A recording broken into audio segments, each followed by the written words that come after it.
आपसे पूछना चाहती हूँ, यहाँ एक चौपाई लिखी हुई है, इस चौपाई का तात्पर्य, इसका सार आप बताएं लोगों को। ये भगवान के जन्म के समय माता कौशल्या का संवाद है।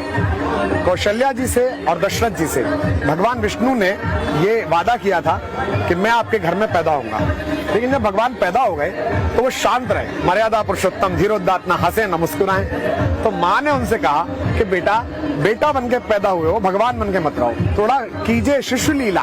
तो भगवान ने, प्रभु रोदन ठाना, भगवान ने खुद रोना शुरू किया। तो पहली पंक्ति है, भय प्रकट कृपाला दीन दयाला कौशल्या हितकारी हर्षद महतारी मुनिमनहारी अद्भुत रूप निहारी। वो जो अद्भुत रूप है जिसमें भगवान दिख रहे हैं, उसके तुरंत बाद भगवान ने बाल लीला की और राम लला के रूप में प्रतिष्ठापित हुए, इसी दो पंक्तियों के बाद। और यही मुझे लगता है कहीं ना कहीं रामलला की ये जो तस्वीरें लगाई गई हैं उसी को स्मरण करते हुए। आपने जो आते ही प्रश्न पूछा कि नंगे पैर हैं, तो अयोध्या जी में और ब्रज में मैं सदा नंगे पैर रहा, जूते पहने ही नहीं, क्योंकि एक बार जब ब्रज गए तो माँ ने हम सारे भाइयों को, बस में गए थे जो बस जाती थी गांव से, सबके चप्पल ले लिए और एक उसमें डाल के बक्से में और उसको बांध दिया चैन से। तो हमने कहा चप्पल क्यों उतार रही हो? बोले मूर्ख हो, यहाँ भगवान पैदल चला है, पता नहीं कौन सा कण भगवान ने छुआ हो जिससे तुम्हारे पैर धन्य हो के तुम भी वही हो जाओ जो अहिल्या को उद्धार मिला। तो हालांकि पृथ्वी ऊपर नीचे हो गई है, लेकिन लोभ बना रहता है कि कोई कण ऐसा होगा जो शायद वहां से छू जाए। बिल्कुल। और यहाँ जितने लोग आज आए हैं, कल प्राण प्रतिष्ठा का दिन है, कुछ लोग जो आज शायद अंदर जा भी नहीं पा रहे, वो कह रहे हैं हम उस धरती पर चल रहे हैं जहाँ राम थे। ये भाव हैं लोगों के, ये भाव क्या देश में सब नहीं समझ रहे? क्योंकि आज भी कहीं ना कहीं मतभेद हैं राम को लेकर। देखिए नाविका जी, ये देश ना मूलतः धर्म तत्व पर चलने वाला देश है। यहाँ राजा भी साधु से डरता है। सारी कहानियों में राजा राज्य करता रहता है, साधु नाराज होता है, साधु कहता है मैं भस्म कर दूंगा, राजा कहता है प्रभु प्रभु माफ कर दीजिए। ये धर्म सत्ता का देश है और इसे जो नहीं समझेगा वो कष्ट उठाएगा।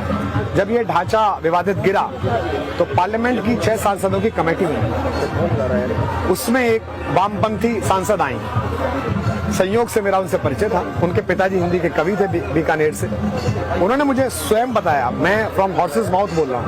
उन्होंने कहा कुमार, जब हम वहाँ जहाँ रामलला विराजमान थे, जब हम सब आए तो मैंने और मेरे साथ दूसरे कम्युनिस्ट पार्टी के बड़े लीडर थे, हम दोनों ने 100 रुपए निकाल के चढ़ाए।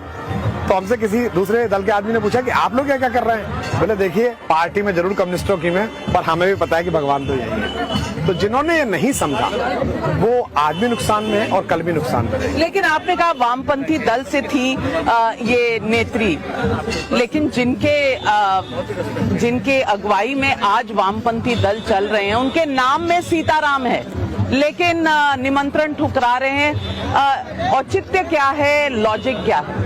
एक तो अगर आप किसी एक विचार को स्वयं ही मान लोगे किसी पार्टी का विचार है तो आप नुकसान में आ जाओगे।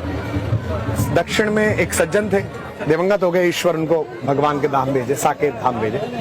उनका नाम ही भगवान का पर्यायवाची है। भगवान राम के जो नाम रामचरितमानस में है, उनमें सबसे प्रिय नाम भगवान का पता है आपको क्या है? करुणानिधि भगवान का नाम है। और उनका पोता कह रहा है कि राम हुआ ही नहीं। बिहार में एक मंत्री हैं, उनका नाम भगवान शंकर के नाम पर है, आशुतोष चंद्रशेखर, और वो कह रहे हैं कि राम नहीं हुए। तो राम पर प्रश्न उठाकर अपनी राजनीतिक महत्वाकांक्षा आप सिद्ध नहीं कर पाते, क्योंकि इस देश के प्राण में राम है। सुबह उठ के राम बोलता है, आदमी यहाँ मर जाता है ना तो उसके पीछे पीछे पूरा गांव राम राम बोलता है। बिल्कुल। हमारे यहाँ तो इस तरह की हमारी सोशल जो अपब्रिंगिंग है, कल्चरल है, हम एक दूसरे को नमस्ते प्रणाम नहीं करते, राम राम करते हैं। मैं एक अद्भुत बात बताऊं, पहली बार मैं चैनल पे बता रहा हूं। मैं जिस गांव का रहने वाला हूं, बुलंदशहर जिले में एक छोटा सा गांव है दरियापुर नवादा। मैं अपने पिताजी के साथ जाता था, पिताजी प्रोफेसर थे। गांव के शुरुआत में ही मुसलमान बस्ती पड़ती थी, वहाँ मुसलमान बाहर बैठे रहते थे। मेरे पिताजी सनातनी ब्राह्मण संघ के कार्यकर्ता, मैं साथ जा रहा हूँ पैदल पैदल, बेटा बाबा को नमस्ते करो, बाबा राम राम। वो क्या करते थे, और भाई चंदर मास्टर कैसे हो?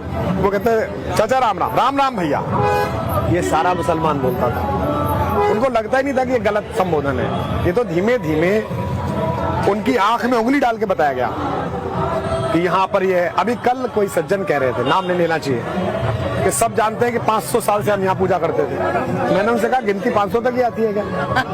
7,500 साल से कौन पूजा करते थे, जरा ये भी देख लो। बिल्कुल बिल्कुल सही